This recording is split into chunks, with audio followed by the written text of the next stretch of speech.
Okay, today I'm going to show you how to add files if you use Google Classroom for an agenda like I do, and I add all of the documents students will need for that particular day. I add it to that agenda. So here we are on the stream for your classroom.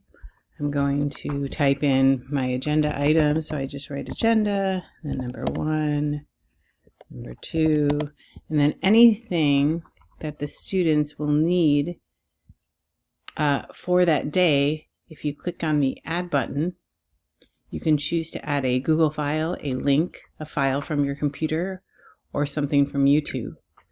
So I can just go to Google, and there's originally recent documents will pop up. If there's nothing there that you actually need, you can go to My Drive, and then you go to your folders, pick the file you need. I'm just going to pick something from my remote learning file just to be quick about it, and I'll choose this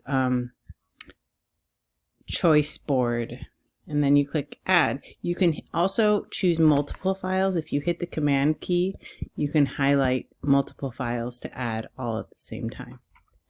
So if you see I hit 3 of these files that are highlighted, I'm going to add them, and then that is where they will be posted. You can choose to post it immediately, or you can choose to schedule it, or you can choose to save a draft. Maybe you're not completely sure on your agenda and you're still working on it. You can save it as a draft.